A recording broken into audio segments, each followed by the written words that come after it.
Y ya está con nosotros Nahuel Esperanza, periodista, investigador, rata de laboratorio, ratón de Un poquito de biblioteca, todo.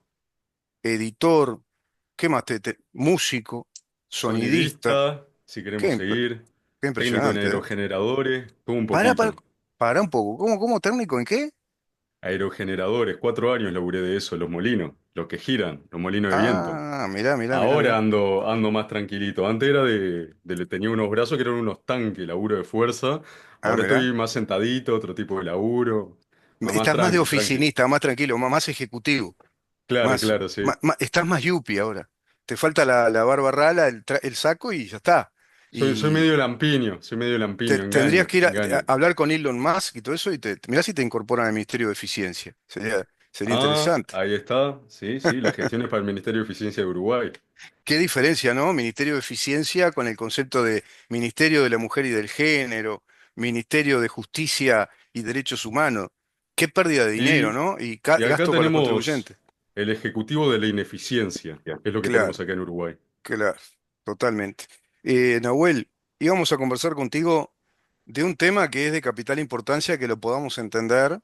Fue una teoría sociológica que se aplica mucho en la política, también se aplica mucho en publicidad, bueno, que tiene que ver con una estrategia, yo te diría que casi conductista, que es la teoría de la ventana de Overton, un sociólogo, ¿no? Que explicó esas técnicas persuasivas que logran instalar un determinado tipo de poder político de pronto o un producto sin que la gente se dé cuenta. ¿Es Sí, por por ahí? supuesto. Ujú. Sí, sí. Creo que es muy interesante el concepto de la ventana de Overton, explicarlo bien de dónde viene, porque también muchas veces se suele malinterpretar. Y de hecho, Overton ni siquiera hizo una hipótesis muy compleja ni nada. Joseph Overton era un investigador que trabajaba en un think tank que se llamaba el Centro de Máquinas de Políticas Públicas en Midland, en Michigan, que es un centro de estudios que se dedicaba más que nada a lo que es el área económica, con una impronta bastante libertaria de defensa del libre mercado, y que daban charlas, hacían diversos análisis, y entre esos análisis, Joseph Overton, que llegó a ser vicepresidente del centro, planteó el concepto de la ventana de Overton. Él planteaba que los políticos se tenían que adaptar a esta ventana. Vendría a ser como un espectro de políticas públicas que hay en la sociedad, pero que no todos llegan a atravesar por una ventana. Él definía que había dos extremos en la política, el extremo con mayor libertad y el extremo con menos libertad, bastante libertaria su concepción, y que en los extremos la opinión pública no solía estar. Él lo que hizo fue definir como diferentes grados de aceptación de la opinión pública en los dos extremos, desde lo impensable, que es lo que vos planteás el tema y todo el mundo te lo rechaza, o la gran mayoría de la población en una sociedad, ya después lo radical, después lo aceptable, después lo que se empieza a considerar sensato, y después lo que ya es una política popular. Ahí está el tema de cómo la ventana de Overton vendría a ser el centro del espectro político. Este tipo de políticas que vos las nombrás y la mayoría de la sociedad las acepta. Overton lo que consideraba, y que después esto lo amplió Lehman, que es quien fue el presidente del Centro Máquina, muy amigo de Overton, que Overton murió joven Murió también, joven. no llegó a profundizar mucho sobre sus Creo que hipótesis. a los 43 años, por ahí, muy joven. Sí, por ahí andaba, murió Sí, bastante joven. sí, sí. Y Joseph Lehman justamente profundizó un poquito más este concepto de la ventana de Overton y como lo plantearon desde el Centro Mackinac, que esto fue en su principio en los años 90, otros Mm, tiempos. Ahora hay otra ingeniería social inclusive. Y por mm. eso también fue evolucionando el concepto. En su momento lo plantearon como que los políticos, a la hora de diseñar políticas públicas, siempre iban a tender a moverse dentro de esta ventana de Overton, de este grado de políticas de centro, podemos decir, que la ciudadanía más o menos te va a aceptar. ¿Cuál es el tema? Posterior a este planteamiento de la ventana de Overton y también un poco de la mano de lo que fue la publicidad del Partido Republicano en Estados Unidos que empezó a poner este tema sobre la mesa, hace unos aproximadamente 15 años, 10 años, ya bastante en el presente, estamos hablando de que esta teoría es de los años 90, Mm. se empezó a hablar de la ventana de Overton pero se le sumó la ingeniería social. Y ya no se empezó a hablar de la ventana de Overton como la planteó Overton, como este espectro de centro en el cual los políticos prácticamente tratan de entrar por la ventana, sino que se empezó a hablar de mover la ventana de Overton. Y ahí está cómo se plantea el concepto hoy en día, que es muy interesante. ¿Cómo se puede mover la ventana de Overton? A Y ver si bueno, podemos a ver si logro decodificar esto. Overton, según nos está explicando Nahuel Esperanza, plantea que en la sociedad política de nuestros países, y fundamentalmente en los países centrales como Estados Unidos, hay dos extremos.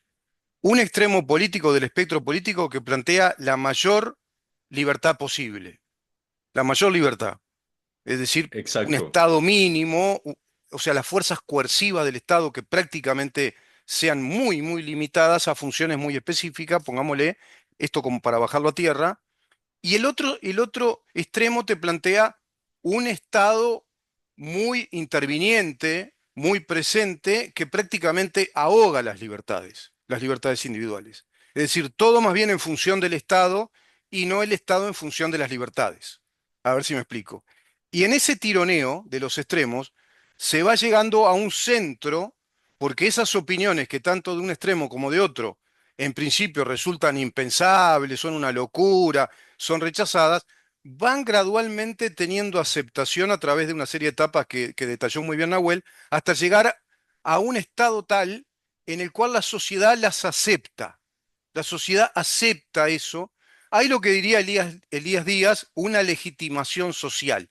La sociedad legitima, aprueba que esas ideas estén presentes. Por ejemplo, qué sé yo, que los animales tengan derechos. No, ¿cómo los animales van a tener derechos? Los derechos son humanos, no son de los animales. Bueno, pero pueden haber derechos que se apliquen a la protección de los animales. Bueno, pero en ese caso serían sanciones penales para aquellos que atropellen la salud animal, ¿no? Entonces se va de alguna manera llegando a esa ventana, a ese centro de opinión.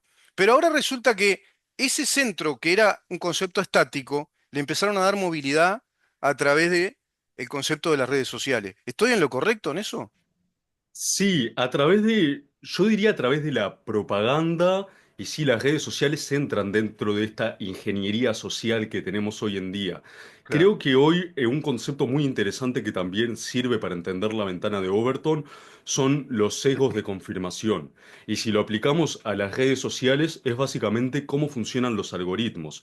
Nosotros, al utilizar redes sociales, al menos a hoy en día, diciembre del año 2024, prácticamente todas las redes sociales, todas las plataformas digitales están diseñadas con algoritmos que confirman lo que a vos te gusta. Porque ¿qué quiere Twitter? ¿Qué quiere YouTube? ¿Qué quiere Instagram? ¿Qué quiere todas las redes sociales, inclusive hasta WhatsApp? Que vos te quedes adentro de la red social. Vos sos Claro. un consumidor y le sirve que te quedes adentro. ¿Y qué es lo que se va generando? A lo que vos le das like, a lo que vos contestás, se va generando una cámara de eco de las opiniones que vos reafirmás.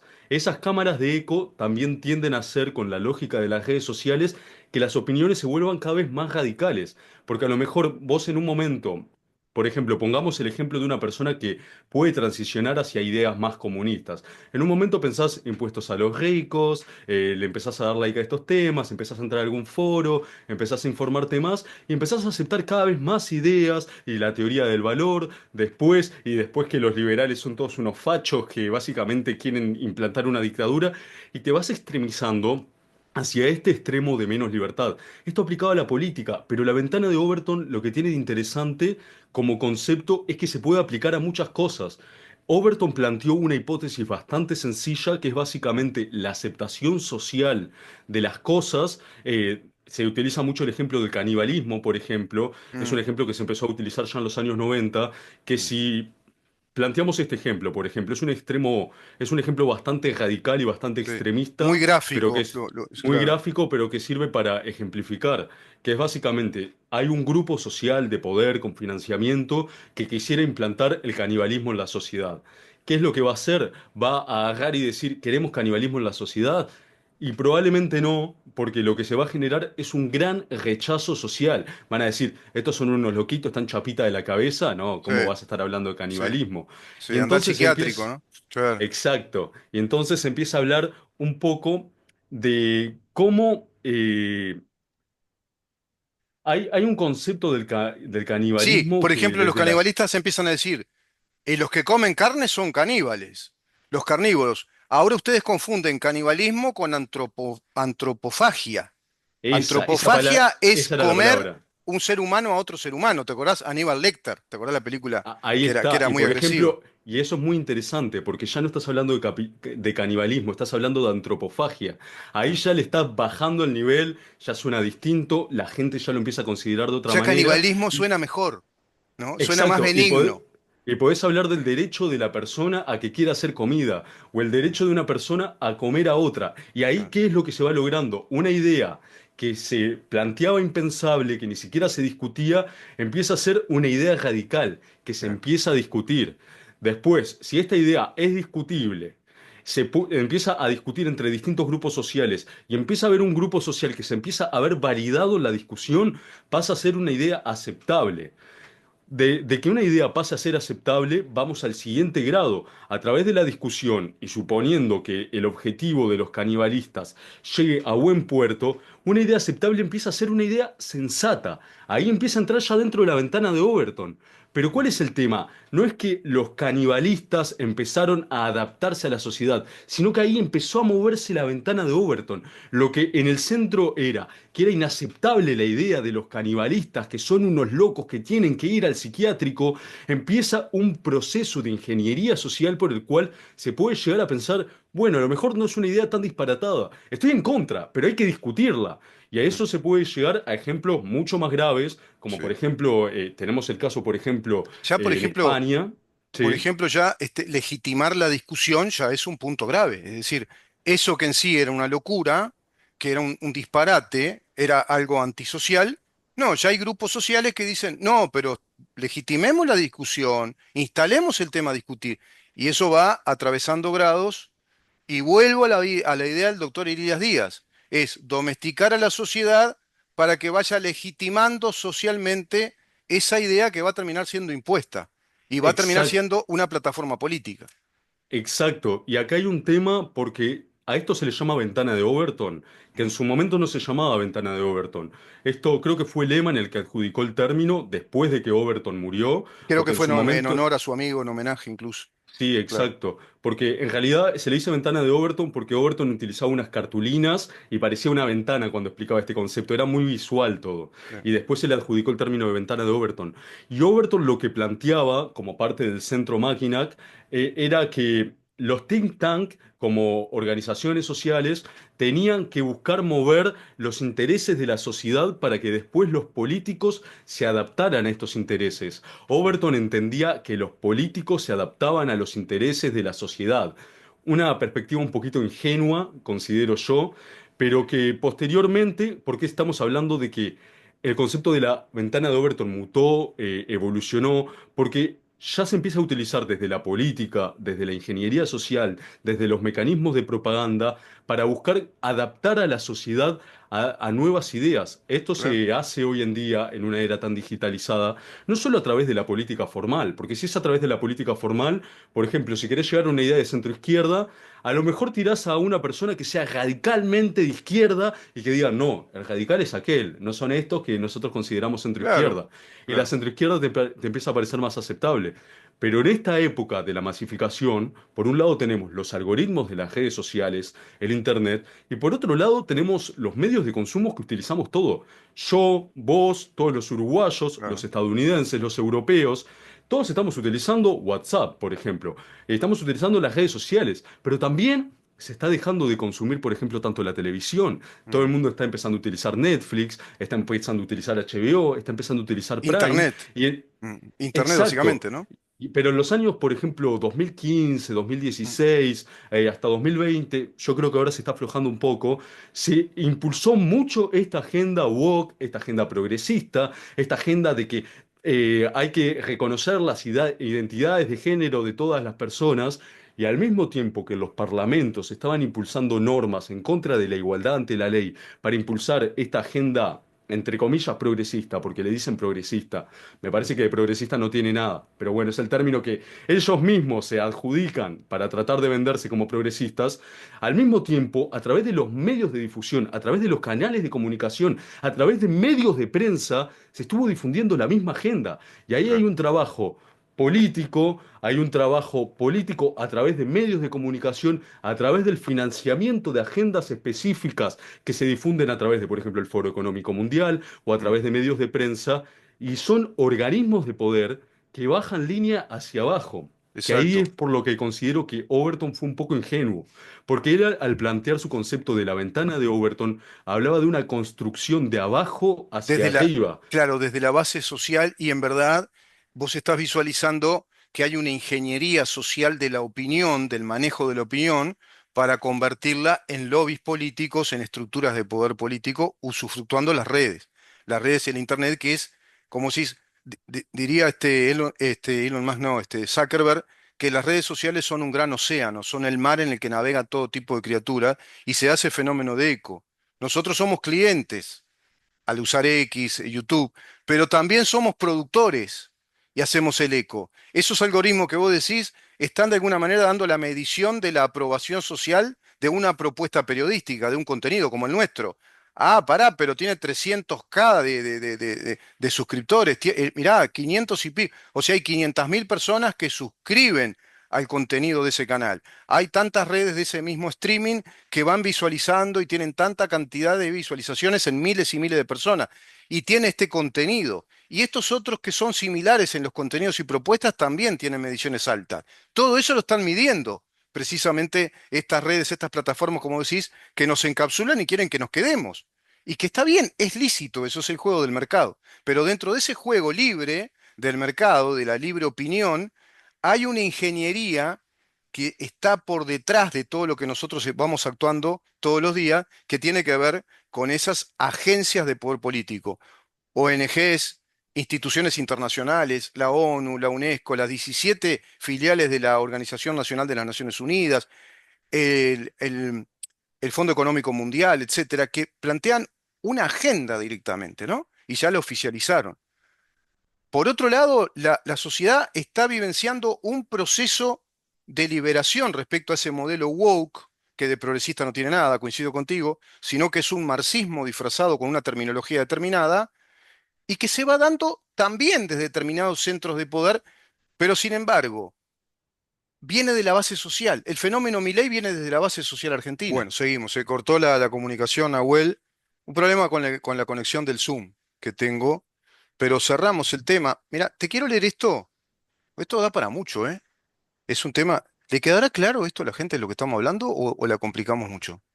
Yo creo que a la gente le puede quedar muy claro porque básicamente lo que sucede es que la ventana de Overton es un concepto muy básico, pero que al momento de hablar de la manipulación de masas empieza todo este tema de la ingeniería social, y esto es lo que hay que entender. Los políticos entienden muy bien este concepto de la ventana de Overton, y es importante que nosotros como ciudadanía, como audiencia, como consumidores, lo entendamos bien también. Otro ejemplo muy tangible, por ejemplo, fue por qué Elon Musk compró Twitter y Twitter empezó a ganar muchos más usuarios, además de que despidió gente, la volvió más Mm, eficiente y todo, y además de toda la eficiencia. En Twitter había una gran censura de la libre expresión, se eliminaban muchas cuentas y toda opinión disidente con lo que era un poco el pensamiento del Partido Demócrata en Estados Unidos, claro, eran pensamientos que tendían a censurarse. Yo, por ejemplo, ahora utilizo Twitter por esta nueva forma de organización y de gestión que tiene Twitter. claro, Pero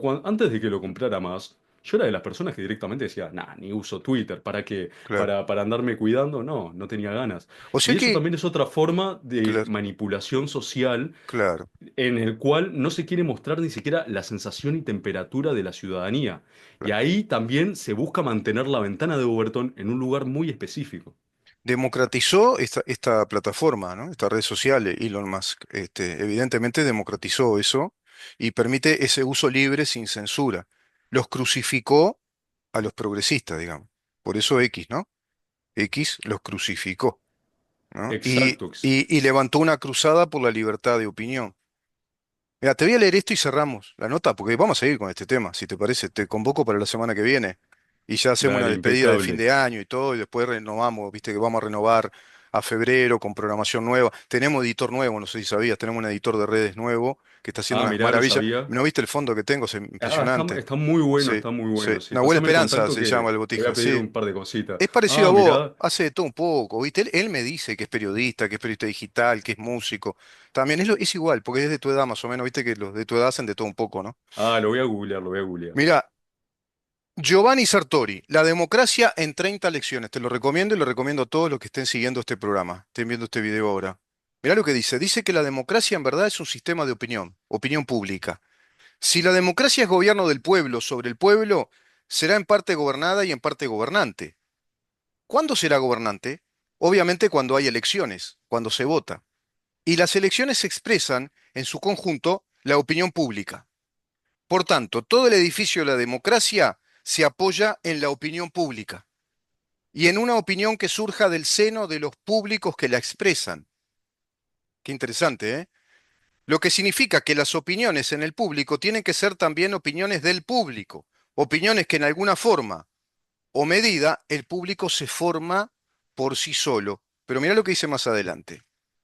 Dice, cuando se acuñó la expresión opinión pública a secas, se remite a la opinión política como la res pública, lo de interés colectivo, lo de bien público. Porque puede haber opinión sobre el fútbol, opinión pública sobre lo bello, lo bueno, lo malo, te dice Sartori.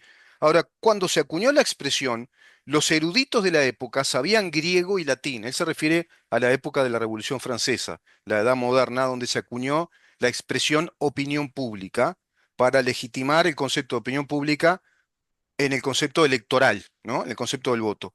Cuando se acuñó la expresión, conocían los eruditos griego y latín y sabían que la objeción de siempre contra la democracia es que el pueblo no sabe, el pueblo no tiene conocimiento. De ese modo, a Platón, que invocaba a un filósofo rey, ¿te acordás que Platón esgrimía que la mejor tipología política o modelo político era el de los aristoi, los señores filósofos sabios que tenían conocimiento? Exigía, dice Sartori, Platón exigía la episteme, es decir, el conocimiento científico, el verdadero saber. Pero eso se le acabó objetando que a la democracia le basta con la doxa. La doxa quiere decir en términos filosóficos la opinión. Y por lo general, en términos filosóficos, es la opinión fundamentada, la opinión de los expertos, de los intelectuales, pero no deja de ser eso, opinión, no es el conocimiento. Por lo tanto, la doxa está más integrada al concepto de cultura que al concepto de conocimiento o de ciencia. Es decir, es suficiente con que el público tenga opiniones. Por tanto, ni voluntad cruda y ciega de un todo, ni tampoco el verdadero saber, sino que está en un campo intermedio, la democracia que es la doxa, la opinión.